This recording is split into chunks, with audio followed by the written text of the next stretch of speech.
Grâce aux efforts du gouvernement qui met au cœur la femme dans ses actions, l'autonomisation de la femme s'invite aujourd'hui dans presque tous les débats au Bénin. La plupart des femmes s'évertuent au quotidien à s'autonomiser en vue de contribuer efficacement à certaines charges de la famille. Quelques-unes se prononcent. Le mari, par exemple, à lui seul, ne peut pas actuellement subvenir aux besoins de la famille. Or, économiquement, si la femme est autonome, elle n'a plus besoin de tendre la main à son mari. En tant que femme, tu dois faire quelque chose. Tu dois porter ton aide dans ton foyer. Ça peut te donner 1 franc, mais tu dois faire quelque chose pour aider ton mari. Aujourd'hui, il n'y a plus un métier uniquement réservé aux hommes. Tout ce que l'homme fait aujourd'hui, la femme peut le faire si elle a la volonté. Il faut que la femme fasse quelque chose. Il faut que l'homme aussi sache qu'il s'est marié à une femme qui aime le travail.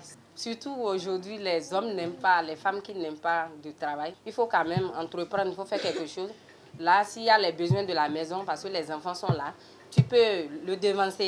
Et s'il vient, vous pouvez vous entendre. S'il donne, c'est bon. S'il ne te donne pas aussi, c'est bon parce que vous formez un. Le mari aussi doit te respecter. Mais sans faire quelque chose, comment un mari peut te respecter? Chaque fois, chaque matin, ah, papa, je n'ai pas de piment. Il va te donner 25 francs. Après, le sel va manquer. Il va te donner encore. Et aussi, les enfants sont là. Et lui seul, il va tout faire. C'est pas bon.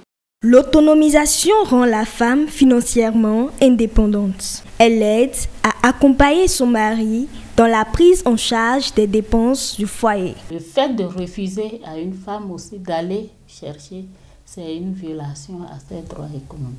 Surtout dans ce 21e siècle, c'est les femmes qui sont la base de l'économie mondiale. Quand une femme travaille et puis elle a l'argent, toi-même l'homme là, tu ne vas pas te soucier. Les enfants seront à l'aise, tout ça là comme ça. Vous savez, la femme, parfois elle a d'autres besoins qu'elle aurait souhaité faire.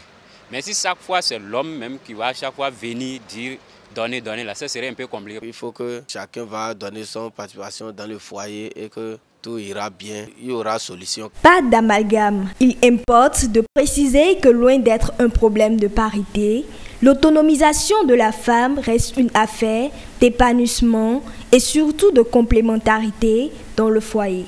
Les difficultés sont inhérentes à toute activité. Gérer le travail et le foyer n'est pas chose facile, mais comme le témoignent plusieurs, elles arrivent à faire face à ces différentes charges sans perdre de vue leur objectif. Le fait d'être employé, ça n'exclut pas ton rôle social, au moins au foyer, pour s'occuper. Tu ne peux pas dire, bon, moi je travaille et dans notre contexte béninois, toi, Marie, viens à la cuisine.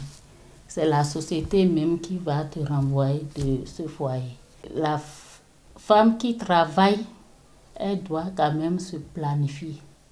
Il n'y a rien d'impossible si on sait, si on arrive à se planifier.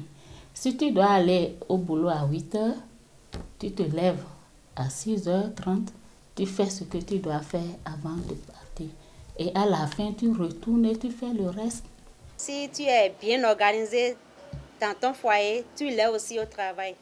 Quand l'heure du foyer sonne et je dois aller résoudre mes problèmes conjugaux, j'enlève le manteau de travail et je mets celui du foyer. Ce n'est pas parce que tu travailles que tu dois te mettre à l'égal de l'homme. La femme doit toujours se soumettre à son homme. À 8 heures, je suis ici. Les midis, je fais tout possible pour préparer ici et j'invite mon mari de venir manger ici. Malheureusement, je n'ai pas des enfants à la maison. Sinon, s'il y avait les enfants, j'allais vite fermer pour aller garder les enfants. Ce n'est pas facile, mais on essaie quand même d'évoluer avec.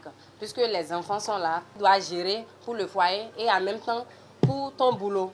Donc tu dois savoir à quelle heure il faut sortir de la maison pour ne pas énerver ton homme.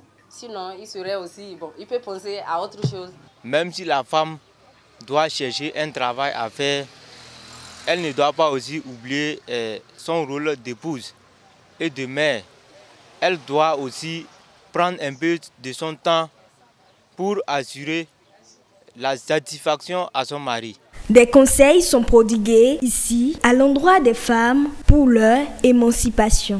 Il y a d'autres femmes même, elles ne font rien, c'est pour se balader, aller de lit en lit, ça là c'est pas bon. Moi je conseille aux femmes de s'engager et de réfléchir bien, de ne pas laisser tout aux hommes. Actuellement, quel homme va t'habiller? Quel homme va te nourrir les enfants, habiller les enfants? Quel homme va construire et toi tu serais là perdument, toi-même tu es là, si je ne fais rien, celle qui fait quelque chose va attirer ton homme. Donc tu es obligé de chercher pour pouvoir contenir ton homme à la maison. Tu dois se prendre au sérieux, puisque c'est fatigant. Eux-mêmes, ils peuvent se mettre à la place de l'homme. Si c'était eux qui sont hommes, est-ce que ça peut aller? Est-ce que ça peut les arranger? Est-ce qu'ils seront d'accord à tout moment? Parce que l'homme va penser à sa famille, à toi aussi, la femme, ta famille, tout ça là. Il faut que vous aidez, il faut qu'on s'aide. C'est bien cela qu'a compris le gouvernement du Bénin en s'investissant dans l'autonomisation de la femme.